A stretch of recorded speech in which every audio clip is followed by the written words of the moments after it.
tahun 2021 udah lega karena yang dicalonkan digadang-gadangkan sukses loh, menang. Alhamdulillah sementara lega. Artinya belum lega seutuhnya.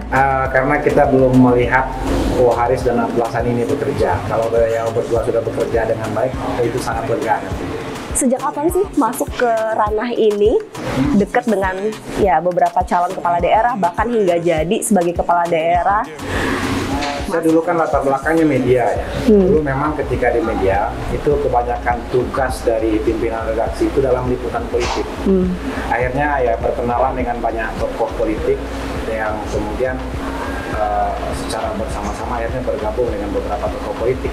Jadi kenal, lalu jatuh cinta. Jatuh cinta.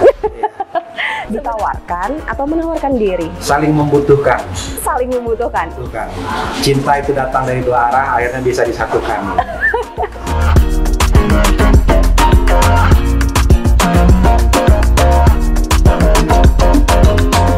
Kalau ngelihat dari track record, nggak semuanya sukses. Ada beberapa juga kegagalan. Yang pertama dalam konteks politik, saya merasa tidak pernah gagal. Kalah iya. Ada beberapa momentum saya kalah dalam pertarungan, tapi saya tidak pernah merasa gagal. Kenapa? Karena bagi saya masuk ke dalam dunia politik ini itu adalah bagaimana mengimplementasikan diri, ya. Bagaimana mengimplementasikan pikiran, ide dan untuk kebaikan. Nah, ketika misalkan kalah, hanya saja ketika kalah ya kita tidak bisa mewujudkan apa yang kita pikirkan. Ya. Sebenarnya apa sih kekalahan yang seharusnya tidak terjadi?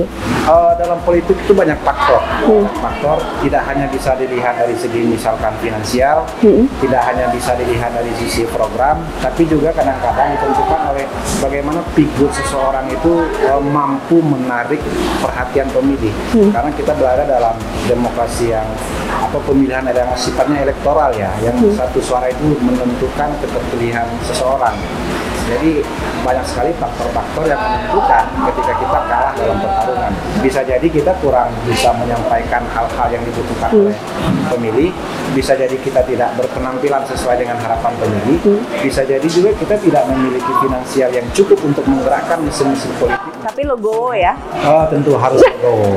Boleh. Dalam politik itu tidak boleh tidak logowo, harus logowo apapun yang terjadi. Nah, kalau misalnya jadi tim sukses bukan untuk diri sendiri, tapi orang lain. Sebenarnya kepuasan apa sih yang didapat ketika seseorang itu duduklah menjadi kepala daerah maupun juga wakil rakyat? Nah, saya merasa sangat puas. Kenapa? Misalkan saya ingin menggambarkan satu kasus saja. Saya ini orang kampung, saya ini dari Jangkat. Kalau dulu ke Jangkat itu bahasa Jambi itu naik kudo.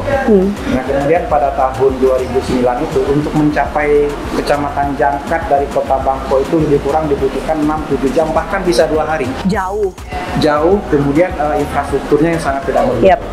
Nah, kemudian pada tahun 2010 saya ikut terjun di politik menjadi bagian dari yang membantu kemenangan Pak Aya. Alhamdulillah buah dari hasil kepemimpinan yang kita pilih ada sebuah kebijakan yang kemudian hari ini sama-sama kita ketahui kalau ke Jangkat itu cukup memakan waktu hanya sekitar 2 jam sudah sampai. Jadi artinya sangat puas ketika Abang langsung harus masuk ke dalamnya untuk bisa membantu masyarakat bisa sebenarnya. Membantu kepentingan orang banyak. Itu kepuasannya di sana.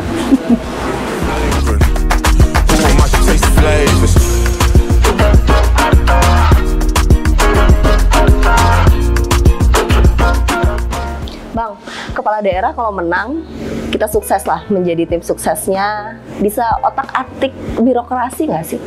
Saya belum pernah ikut campur. Belum pernah. Tapi kan banyak nih orang-orangnya, orang-orang yang membantu setidaknya tolong dong, kan kita udah berjuang bersama.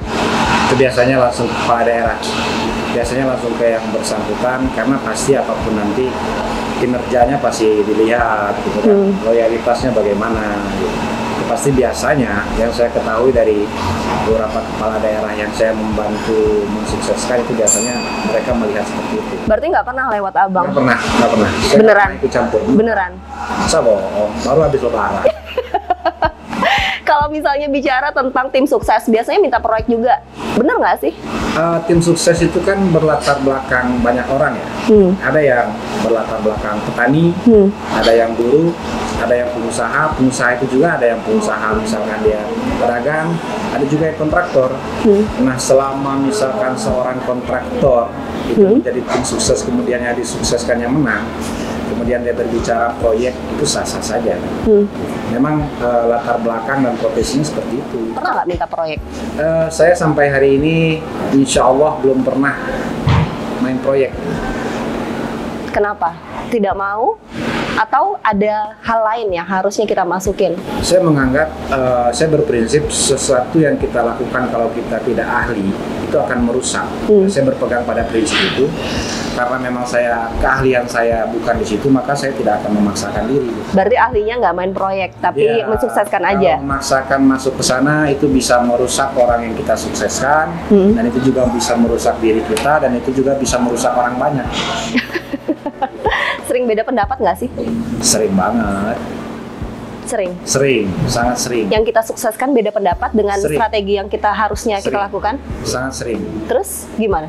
Biasanya kita berdiskusi, tapi tentu karena yang kita sukseskan itu adalah mereka yang memiliki hajat utama, tentu biasanya kita harus menyesuaikan dengan kebutuhan dia. Kan nggak sedikit tim sukses itu berjalannya nggak sampai ujung, tapi ada clash, lalu ya mundur masing-masing. Ya, namanya politik itu hal biasa ya, hal biasa. Kadang-kadang dalam keluarga juga kan tidak semua dari awal sampai akhir bisa berjalan dengan baik, bisa rukun dan sebagainya. Itulah dinamika kehidupan. Pernah dibenci dengan pekerjaan ini? Tentu pernah. Pernah. Seperti apa? Ya mungkin orang yang mungkin tidak sejalan dengan ide dan pemikiran kita, orang yang tidak sependapat dengan gaya kita, orang yang tidak seirama dengan apa yang ingin kita lakukan. Kadang-kadang ya dibenci dari luar, nah juga kadang-kadang ya saya pernah juga dibenci dari dalam. Dari dalam keluarga?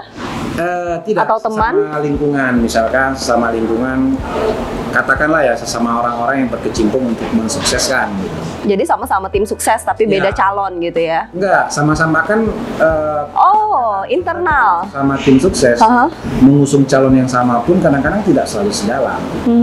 Tidak, karena politik memang seperti itu. Dan saya pernah mengalami itu. Itu dinamikanya? Itu dinamikanya. Tapi saya menikmati. Dinikmatin aja? Disukai dan dibenci itu bagian dari rahmat bagi saya. Disukai itu menjadi motivasi, dibenci itu menjadi bahan untuk evaluasi. Jangan-jangan saya dibenci karena memang salah saya. Bagi saya itu rahmat saya. Saya menyukai keduanya.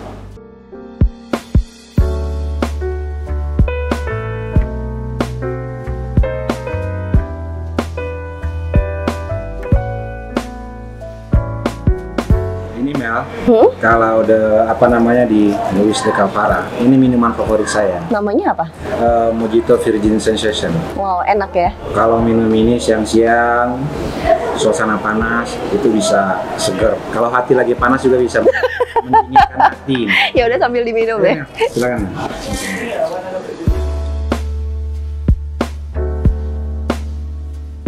Bang, pernah konflik kepentingan nggak sih dengan kepala daerah? Salah satunya lah, mungkin banyak. Sering. Salah satunya siapa? Bu Haris. Ya. Konflik apa? Saya kan asli Merangin, dan beliau sebagai Bupati Merangin ketika periode pertama, ada beberapa hal prinsip dari kebijakan beliau yang saya kritik. Saya kritik. Kebijakan apa? Terutama waktu itu dalam penanganan peti dan penanganan perambahan hutan ya. Saya beberapa kebijakan beliau saya kritik. Sampai sekarang kan itu kasusnya belum selesai juga. Memang sampai hari ini kasus itu masih terus berlanjut karena memang kebijakan terkait dengan perambahan terutama itu tidak hanya bisa selesai di tingkat pemerintah daerah kabupaten. Ini juga menyangkut dengan kementerian. Karena kewenangan-kewenangan terkait dengan hutan itu ada di kementerian, terutama di Balai TNKS kan, di sana. Tapi nggak bosan kan untuk menyuarakan itu? Insya Allah selama masih sehat, umur panjang, masih diberi kekuatan, akan terus berupaya melakukan yang terbaik untuk daerah. Jangan sampai Merangin rusak ya? Sebenarnya beberapa bagian itu sudah rusak. Ya kita berprinsip jangan sampai kerusakan itu semakin meluas. Dari kesempurnaan angka itu berapa persen sih yang benar-benar jadi tim sukses? Berapa persen sih yang cuma ikut-ikutan cari duit aja? Kalau hasil pengamatan saya, semuanya memiliki peran ya, semuanya memiliki kontribusi. Hanya saja yang maksimal itu ya mungkin 25-30%. Yang maksimal hanya 25-30%. Berarti 70%-nya berkontribusi cuma dengan cara yang berbeda mungkin. Itu halusnya. Iya. Tapi nggak terlalu dipakai berarti jasanya di situ. Tetap dipakai, cuman dengan cara yang masing-masing kan, sesuai dengan kemampuan masing-masing, sesuai dengan keahlian masing-masing. Bang, sejak tahun berapa sih masuk berkecimpung di dunia ini? Dunia politik ya? Benar, kalau saya sejak 2004 kali ya. 2004. Menyukseskan pencalonan siapa? Saya dulu, jujur saja, dulu ikut-ikutan. Saya pernah beberapa kali ikut dengan Bang As'an Isma. Beliau waktu itu sebagai ketua PBGP Ansor. Saya sering diajak beliau keliling mendampingi waktu itu zamannya Pak Zulkifli Nurdin ya, pemilihan langsung pertama waktu itu. Oh, oke. Almarhum ZN. Berarti HBA udah 2 kali, Sarulangun dan provinsi juga ikut ya, kalau nggak salah. Tapi yang di provinsi yang kedua kalinya itu gagal. Kalah. Gagal. Beda ya gagal sama kalah. Jangan disamain. Gitu ya. Ini bener-bener kalah, pure kalah. Terus Pak Effendi Hatta juga pernah dan kalah itu. 2013 saya pernah kalah ketika membantu Pak Effendi Hatta di Pilwako Jambi. Jadi kalau misalnya jadi tim sukses kalah, gimana sih rasanya? Setelah itu biasa aja.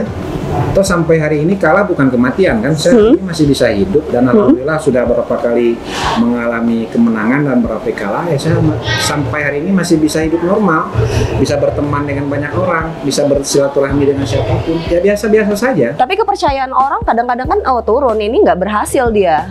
Tergantung perspektifnya, orang-orang melihatnya kan kadang dengan cara yang berbeda. Ketika saya kalah 2015, tapi kenapa Haris di 2021 misalkan masih percaya ke saya misalkan. Ini kan soal perspektif, soal situasi ya. Bang, besar nggak sih duit jadi tim sukses? Tim sukses nggak ada gaji. Nggak ada gaji? Nggak ada gaji. Beneran? Lillahi ta'ala, saya biasa-biasa saja kan. Tidak ada aset-aset istimewa yang saya punya. Bahkan ketika Pak HBA menjadi Bupati Sarulangun, saya ikut turun ke sana menjadi Direktur Media Centernya. 2010 juga saya ikut aktif. Kemudian di Bang Haris juga, 2013 saya all-out di Merangin untuk beliau. Tapi sampai hari ini ya saya tidak ada yang istimewa dalam hidup saya. Catatannya tidak ada yang disembunyikan kan? Insya Allah. Insya Allah semua aman. Pernah jenuh nggak sih dengan profesi ini? Dibilang jenuh sih mungkin tidak ya. Cuman hanya saja kadang memang dalam titik tertentu itu ya biasalah kita mengalami sesuatu yang kadang-kadang kita ingin beralih ke dunia lain gitu. Cuman ya saya sampai hari ini memang saya masih sulit sepertinya, masih terjebak dalam lingkaran ini gitu. Ya bisa dikatakan juga ya jatuh cinta dengan dunia ini sebenarnya. Makanya dijalanin aja terus. Jalanin aja, dinikmatin aja.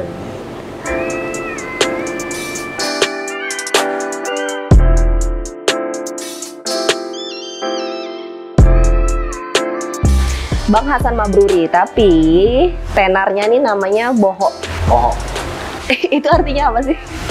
Ini sebenarnya berawal dari kuliah dulu ya.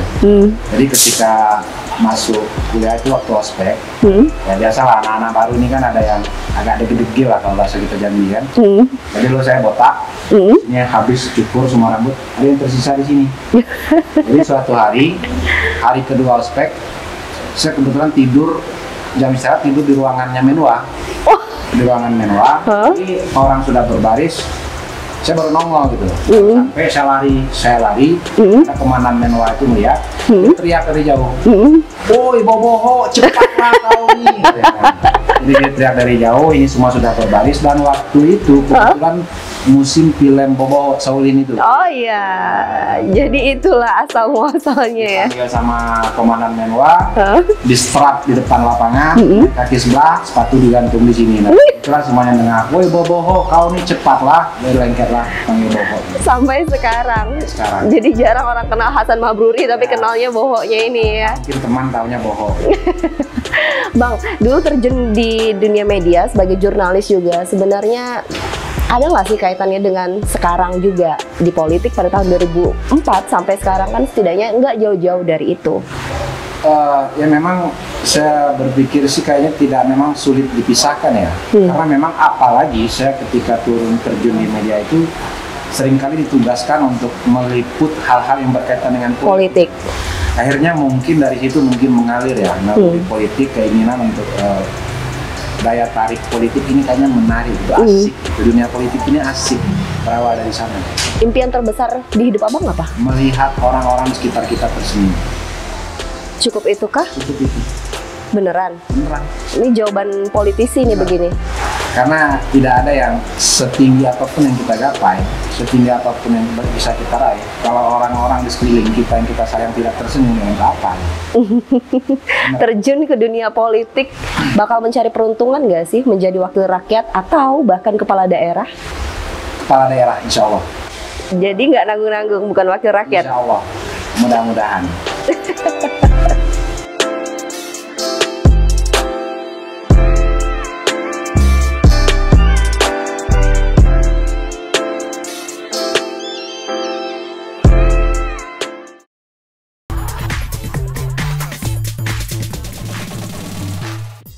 Bang, ada beberapa pilihan yang harus abang pilih. Kita TTS-an ya. Siap. Yang pertama, politisi atau kontraktor? Politisi. Tidak berminat untuk menjadi kontraktor? Tidak. Kerja cerdas atau kerja ikhlas? Keduanya. Salah satunya? Harus keduanya. Kerja itu harus pilih salah satunya. Tidak bisa. Saya nggak mau, karena memang kerja itu harus cerdas dan harus ikhlas ya. Selain TTS ini, ada nggak sih situasi yang pernah dialami tidak bisa memilih? Sering, sangat sering sekali. Contohnya? Banyak sekali dalam hidup ini ya, kadang-kadang sulit untuk disampaikan, kan tidak yang menjadi. Salah satunya? Dulu, jujur, ketika saya masuk tamat dari SD, saya disuruh memilih antara masuk SMP atau masuk pondok pesantren. Saya waktu itu kesulitan. Orang tua memberi pilihan untuk masuk SMP atau masuk ke pondok pesantren. Saya merasa kesulitan. Akhirnya pilihan itu saya serahkan ke orang tua. Kemanapun yang orang tua arahkan, waktu itu akhirnya saya ikut. Akhirnya saya masuk pondok pesantren. Kalau di dunia politik, kesulitan untuk menghadapi memilih ada nggak? Kayaknya kalau dalam dunia politik belum pernah yang terlalu sulit dalam menentukan pilihan. Belum. Pilpres kemarin. Pilpres kemarin saya agak kesulitan menentukan pilihan. Milih siapa sih? Akhirnya, saya lah. Kita skip ya. Tim sukses, profesi atau momen cari duit? Tim sukses ini bagi saya ini jebakan hidup ya. Saya terjebak dalam dunia ini.